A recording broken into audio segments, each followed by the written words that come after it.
Why does happiness feel so out of reach? Seriously, think about it. You could have food in the fridge, people who love you, a phone in your pocket, and a future full of opportunity, and still feel like something is missing. That quiet ache. That invisible distance between where you are and where you want to be. And here's the strange part. Sometimes the closer you get to happiness, the more terrified you feel. Almost like there's a part of you fighting against it. If that sounds familiar, you're in the right place. And it's not your fault. Today, we're breaking down one of the most fascinating books ever written on the psychology of happiness, The Happiness Hypothesis by Jonathan Haidt. This book asks a bold question. Why does your mind feel divided against itself? Why does one part of you want to grow, succeed, and rise, while another part secretly wants to shut down, numb out, and hide? To answer that, we need to start with a metaphor that might change the way you see yourself forever. The rider and the elephant. Imagine you're riding an elephant. You're holding the reins. You're pointing forward. You feel in control. But here's the truth. The elephant is 10 times bigger than you, stronger than you, faster than you. And if it decides to run in a different direction, good luck trying to stop it. In this metaphor, you are divided into two parts.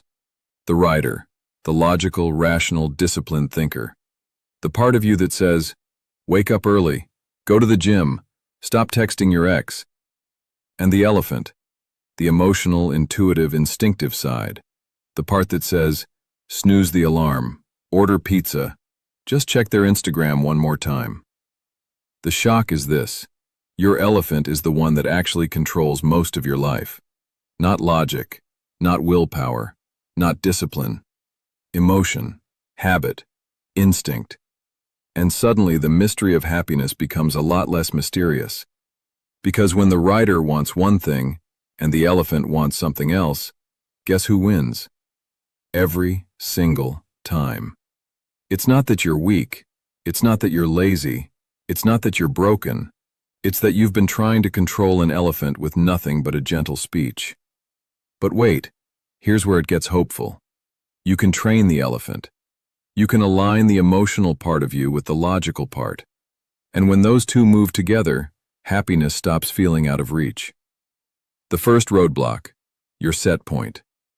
Here's something hard to hear. Half of your happiness is determined by biology.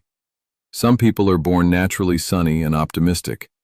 Others are wired with more anxiety, more intensity, more sensitivity. That's your happiness set point, about 50% of your emotional baseline. But here's the part that everyone forgets. The other 50% is not locked in. And most of us are spending almost all of our energy chasing the wrong half. We think happiness will come from more money, more comfort, more status, more safety, more followers, more attention.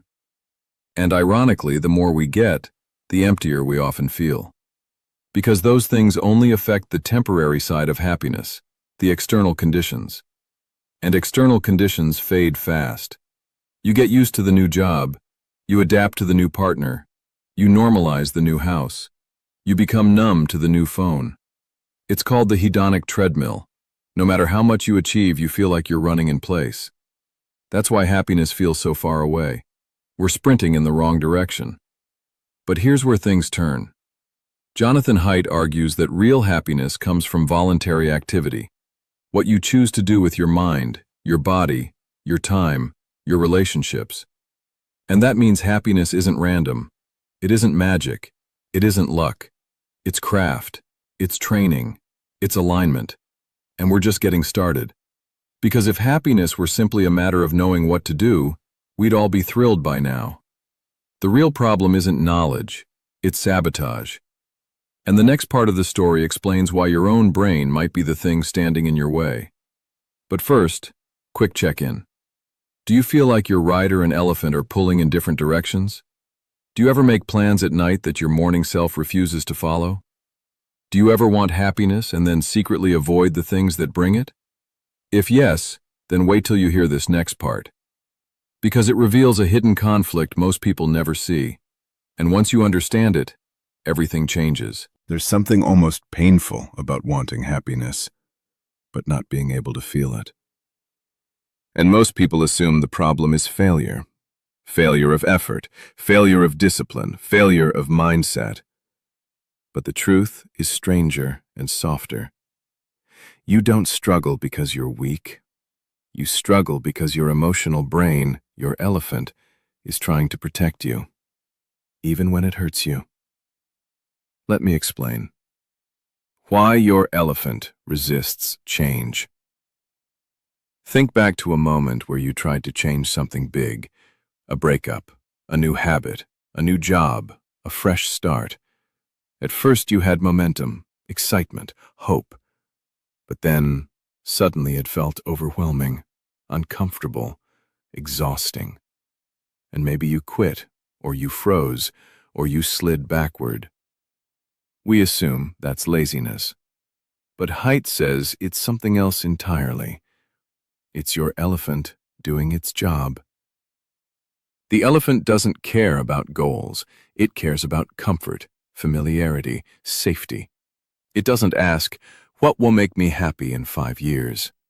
It only asks, what will make me okay right now? So if you have a habit that numbs pain, your elephant will protect that habit. If you have a fear of failure, the elephant will avoid every situation where failure is possible.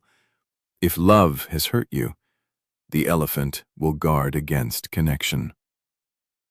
The rider says, be brave. The elephant says, be safe. And most of us listen to the elephant without realizing it, because emotion will always outrun logic. But here's the turning point. Haidt says you can't overpower the elephant by force. You have to persuade it, train it, love it. And that begins with understanding why you feel stuck. The 3 forces that shape your happiness. According to Haidt, your happiness level rises or falls based on 3 factors, and most people only pay attention to one. 1. Your biological set point, what you're naturally wired to feel. This is the internal thermostat you didn't choose. 2. Your conditions, the external facts of your life, job, income, living environment, health. 3. Your voluntary actions, the choices you make daily, mindset, habits, relationships, goals, thinking patterns. Most people spend almost all their energy changing external conditions. If I had more money, if I had a partner, if I lived somewhere else. And yet, the research is brutal. Conditions don't create lasting happiness. You get used to all of it, the good and the bad. That's the human brain. But voluntary action, that's where the power lives. The way you think, the way you connect, the way you spend your time, the way you grow. Those are the levers that pull happiness upward. Why your brain loves negativity.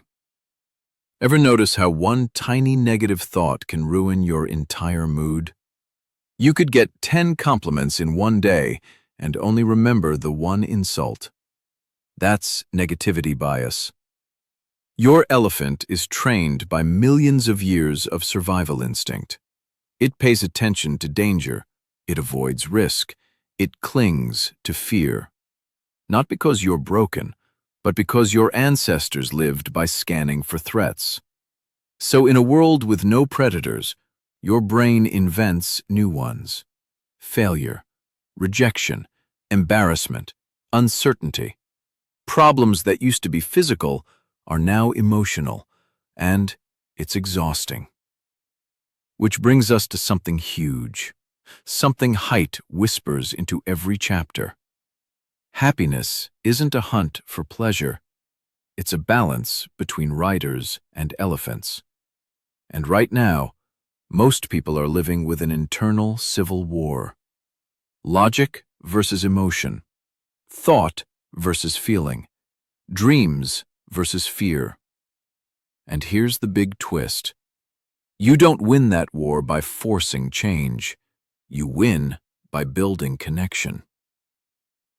The secret to rewiring happiness. If happiness feels out of reach, it's not because you're doing the wrong things. It's because you're doing them alone.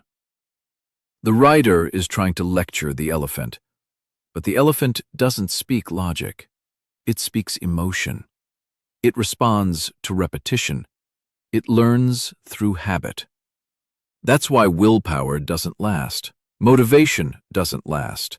New Year's resolutions don't last. Because they're messages written to the writer, not the elephant. Real change starts when emotion and logic want the same thing. This is where Haidt drops a thunderbolt.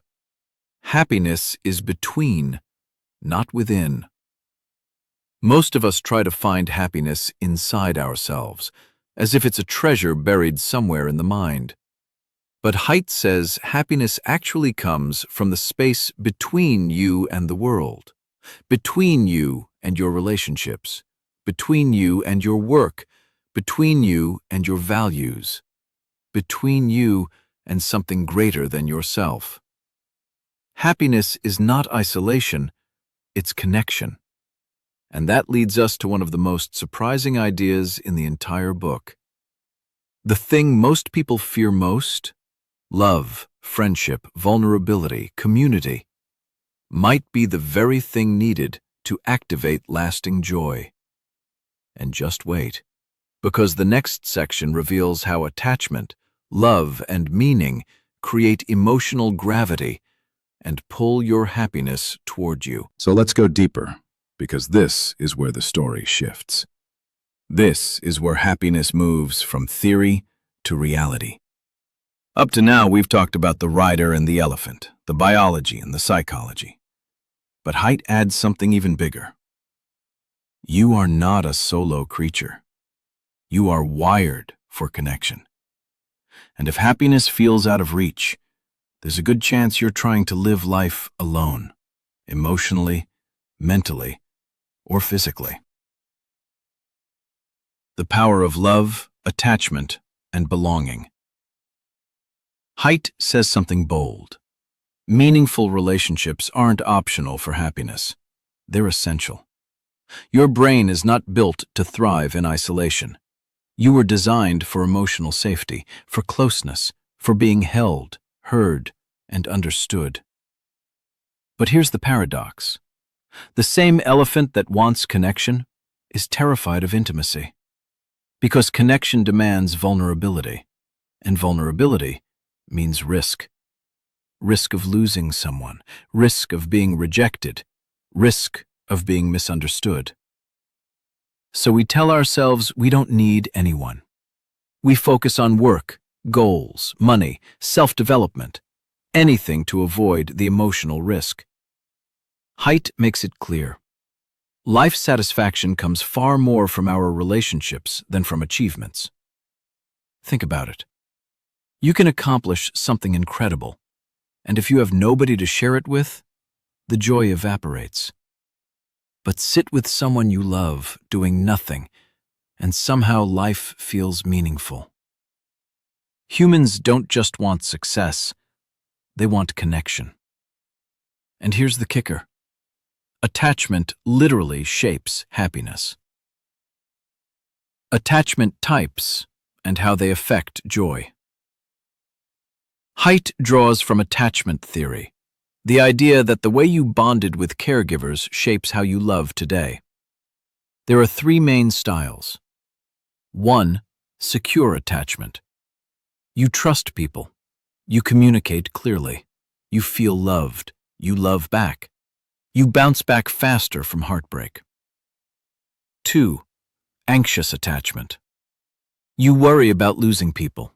You crave reassurance. You fear abandonment. 3. Avoidant attachment. You minimize emotions. You push people away. You avoid closeness. Now here's the fascinating part. Secure people are happier, not because life treats them better, but because they interpret experiences differently. Their elephant isn't panicked. Their rider isn't exhausted. Their brain isn't fighting itself. Safety creates joy. And if your happiness feels out of reach, it might not be because life is bad, but because the elephant inside you doesn't feel safe. Why love changes the brain. Haidt breaks down love into two powerful types. Passionate love burns hot, obsessive, intoxicating, short-lived by design. Companionate love. Stable, warm, slow, lasting. Passionate love turns the brain into fireworks. Companionate love turns it into sunlight. And here's the shocker. Most people chase fireworks, not sunlight. They think fireworks equals happiness. So when the sparks fade, they panic. Something must be wrong. I don't feel the rush anymore. I fell out of love. But Haidt says the opposite. When the fireworks fade, the relationship finally becomes real. And real love, steady, calm, trusting love, is where long-term happiness lives. Not in adrenaline, not in novelty, not in chaos, but in peace. The truth about suffering and growth. Here's where the book hits hard. Haidt says adversity is not something to avoid. It's something to engage. That's why people who face challenges often emerge wiser, clearer, more grounded. It's called post-traumatic growth. Not everything happens for a reason, but rather, when bad things happen, you can grow new meaning. Not because they were good, but because they forced your elephant and rider to stop fighting and start cooperating. Pain clarifies what matters. Pain strips away ego. Pain forces internal alignment. And here's a thought worth sitting with. Happiness isn't the absence of pain. It's the presence of purpose. And purpose is born from struggle. The virtue loop. How being good makes you feel good. Haidt explores something ancient and modern at once. Doing good makes you feel good. Not because morality is forced, but because kindness literally regulates your emotional system. Gratitude boosts serotonin. Generosity increases dopamine. Kindness activates oxytocin. Helping others isn't charity, it's chemistry. The elephant loves warmth. The rider loves clarity.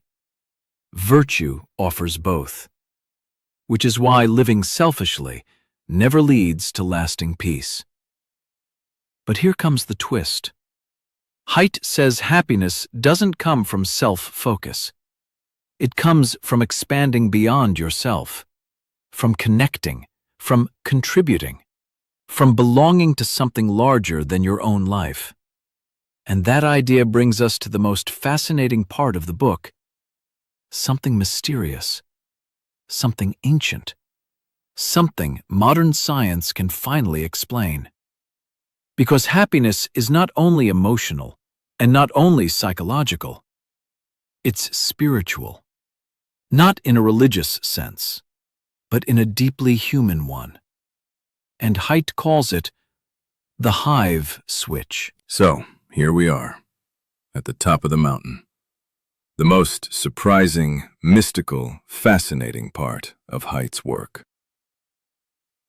The hive switch. Why we need something bigger than ourselves. Haidt says humans have two modes: individual mode, competitive, self-focused, survival-driven; hive mode, connected, cooperative, and unified. Most of the time we live as individuals. We chase our own goals, our own status, our own comfort. We think happiness is personal achievement. But every so often, at a concert, a protest, a festival, a prayer circle, or even a sports stadium, we feel it. That strange dissolving of the self. That moment when me becomes we. It's powerful, it's emotional, it's euphoric. And Haidt says these moments are crucial, not optional, for happiness. Because happiness isn't just inside you, it's between you and the world. And if happiness feels out of reach, it might be because you're trying to be whole without a hive, without community, without purpose, without belonging. The most ancient part of your brain still believes to be isolated equals danger. To be connected equals safety. This is why meaning matters more than success, why unity matters more than applause, why being part of something, anything, feels better than being alone on a throne. The elephant needs a tribe. The secret of coherence, aligning your life. Haidt ends the book with a profound formula. Happiness comes from coherence, not perfection, not luck, not pleasure. Coherence, which means your body, mind, emotions, values, work, and relationships point in the same direction. No more internal conflict, no more rider and elephant fighting in circles, no more pretending to be someone you're not. Coherence is when your thoughts support your feelings support your actions support your relationships support your purpose. It looks like flow. It feels like peace. And ironically, you don't get there by chasing happiness. You get there by chasing alignment, by chasing growth, by chasing meaning. Which brings us back to where we started. Why happiness feels out of reach. It's not because you're broken. It's not because you're weak. It's not because everyone else is luckier. It's because you're trying to control the elephant with words instead of practice. You're trying to think your way into joy instead of live your way into it. You're trying to go it alone instead of together. You're trying to escape pain instead of transform it. You're trying to feel good before you feel aligned. Haidt's message is simple. Happiness is not the finish line. It's the side effect. It comes from the right relationships with yourself, with others, and with something bigger. So, what now? Here's the path forward. Step 1. Train the elephant. Small habits, gentle repetition, emotional safety. Step 2. Strengthen the rider. Learn, reflect, question your stories. Step 3. Connect. Don't isolate. Build love into your life. Friendship is medicine. Step 4. Grow through struggle. Don't run, transform. Pain can become clarity. Step 5. Find meaning, a cause, a passion, a community, a purpose. Not one grand purpose for life, just something meaningful for today. And slowly, quietly, without effort, happiness appears. Not as fireworks, but as sunlight. The hero of this story, you. You are the rider. You are the elephant. You are the hive. You are the mountain. You are the path. Haidt's entire book can be reduced to one truth. Happiness is not a prize to win. It's a relationship to build. And you are capable of building it. Not someday. Not when conditions are perfect. Not when everything is fixed. But now. Because happiness isn't out of reach. It's already in reach. You just have to stop reaching outward and start reaching inward. Closing message. If this spoke to you, if something moved or clicked or opened, hold on to it. Not because inspiration lasts, but because action does. And if you want more stories like this, more psychology, more growth, more self-mastery, then don't just scroll away. Tap subscribe. You'll find a new version of yourself here, one chapter at a time.